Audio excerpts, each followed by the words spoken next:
Justice Munir کی report میں آپ نے یہ کہا تھا کہ قادیانی جو ہیں یہ انہوں نے اسلام کا بھی ساتھ نہیں دیا، یہ جسٹس منیر کی رپورٹ میں لکھا ہوا ہے؟ اب وہ بندہ کہتا ہے بالکل نہیں لکھا انہوں نے کہ ہمیشہ یہ مسلمانوں کے مفاد کے مخالف ہی رہے۔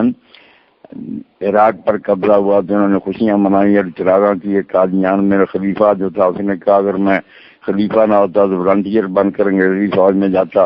ادھر عراق تباہ اور آپ سب مسلمانوں کی حکومت اور یہ ایران کر رہے تھے۔ یہ تو انہوں نے سارے اقتباس لیے ہیں۔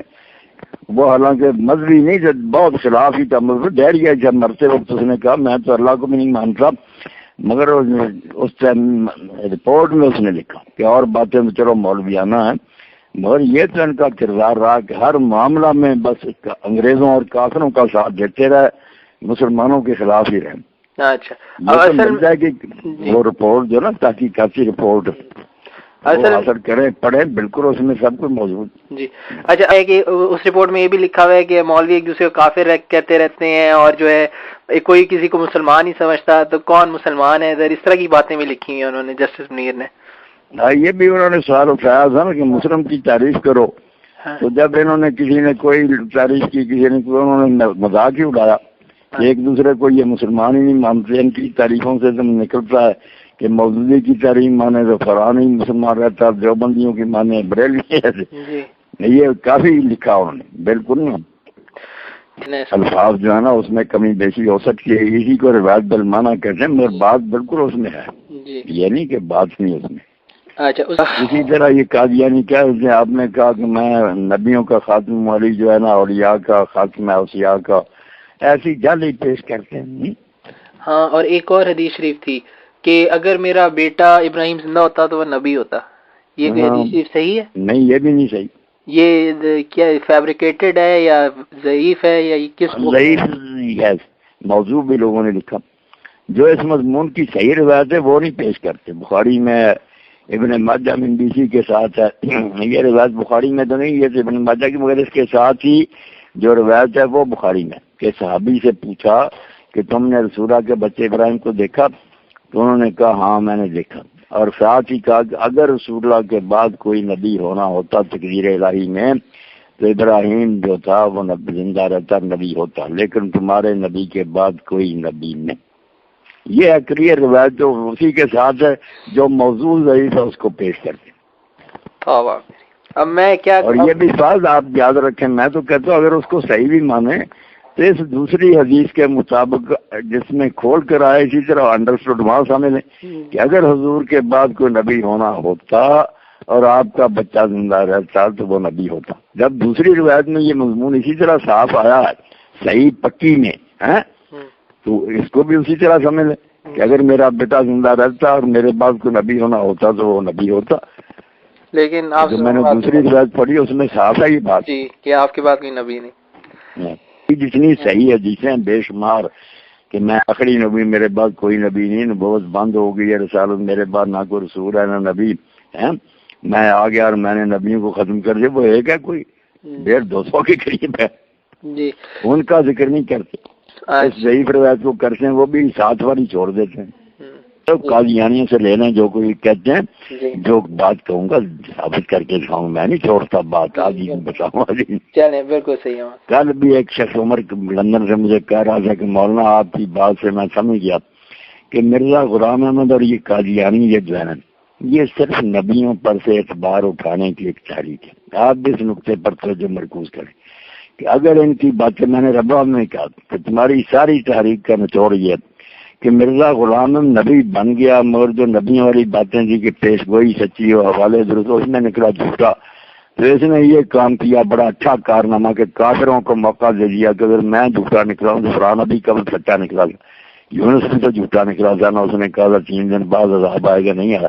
نوح علیہ السلام وہی نہیں سمجھ سکا، رسول اللہ وہی نہیں سمجھ سکے، آپ نے کہا سب سے پہلے مجھے ملے گی جس کے ہاتھ لمبے ہیں، بیویوں نے ہاتھ آپ کے سامنے ماپے، ہاتھ جو تھا سودا کا لمبا نکلا، مگر وہ نہیں مری پہلے زینب تو پتا کرا کہ ہاتھ لمبے سے مراد سخاوت تھی، یعنی چون چون کرنا۔ حضور نے کہا کہ میں نے دیکھا کہ ابو لہب جنت کی، ابو جہل جنت کا ایک پھل کھا رہا، وہ پیش گوئی پوری نہ ہوئی، وہ ان کا بیٹا اکرمہ جو ہے وہ مسلمان ہوا۔ سارا ان کا دنگا یہی ہے کہ ڈھونڈو اور جو کالک مرزے کے منہ پر ملی گئی حضور پر مل لو۔ اس کے علاوہ اس تحریک کا کوئی نچوڑ نہیں، نہ کوئی تفسیر قرآن کی اعلیٰ لکھی، نہ حدیث کے دفتر پر کوئی کام کیا، نہ فقہ پر کیا۔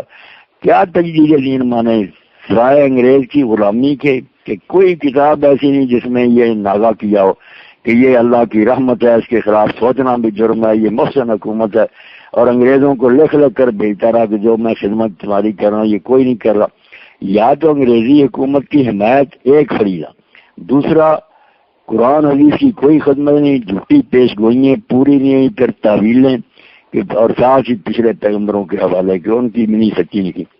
تو میں نے تو خاص کیا دیا، اگر یہ سارا قصہ درست ہے نا تو میں اس نبوت کے کارخانے کو نہیں مانتا۔ اگر پچھلے نبی کے ایسے تھے پھر نبیوں کو ماننے کا فائدہ کیا کہ اللہ کی طرف سے ایک بات کہہ رہو پوری نہ ہو پھر تعویلیں کرنی شروع کرے۔ تو اس کی ساری محنت کوئی ہمیں دکھائے قرآن کا کوئی اس نے اچھا ترجمہ تشریح کی ہے، کوئی حدیث کی کوئی خدمت دین کی نہیں کی، انگریزوں کی چوکی چکی کی ہے، اور مسلمانوں کو دوسروں کے سامنے ذلیل کیا کہ نبیوں کی ذمہ لگا دیا، ان کی اسلام بات نہیں صحیح نکلی۔ پڑھ لے ان کا سارا لٹریچر، کچھ نہیں، تعویلوں سے بھرا ہوا، پیش گوئی کر دو پوری نہ۔ اسی لیے رامپور میں جب مناظرہ ہوا پھر حالانکہ وہ نواب بھی ان کی طرف محل تھا، داماد بھی تھا مرزا غلام احمد کا، 300 روپیہ اس زمانے میں اس نے مولانا ثناء اللہ کے دربار لکھ کر دیا کہ انہوں نے اپنی بات بالکل سچی ثابت کر دی۔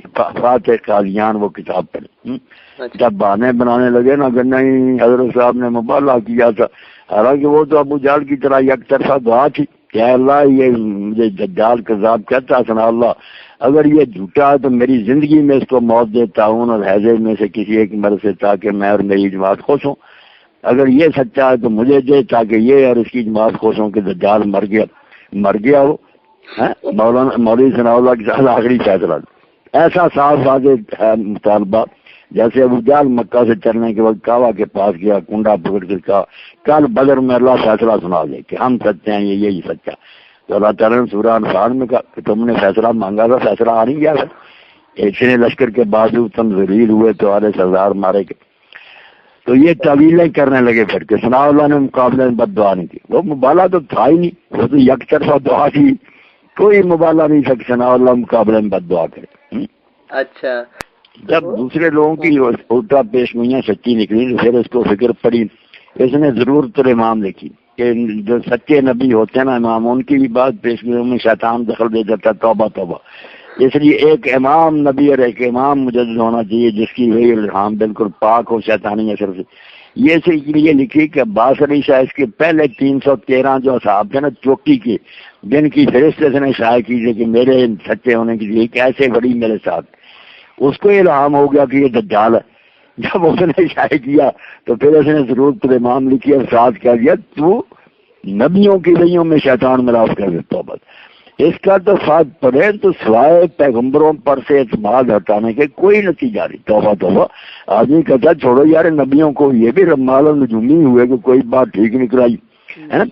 اور جب لوگوں نے کہا کہ تو پیش گوئیاں تو کئی نجومیاں بھی ٹھیک نکلتی، تو پھر ضرورت صحیح لکھی کہ ہاں ان کی بھی سچی ہو جاتی ہیں، بلکہ خواہش اور بدکار عورتوں کے سچے خواب سے فیصد دیکھنا چاہیے زیادہ جس کی سچی نکلی، کوئی معیار ہے؟ توبہ توبہ، نبی تو کوئی ہوگا تو ایک بات بھی اس کی ایسی نکلے گی، ہم نہیں نبی مانیں گے۔ توبہ۔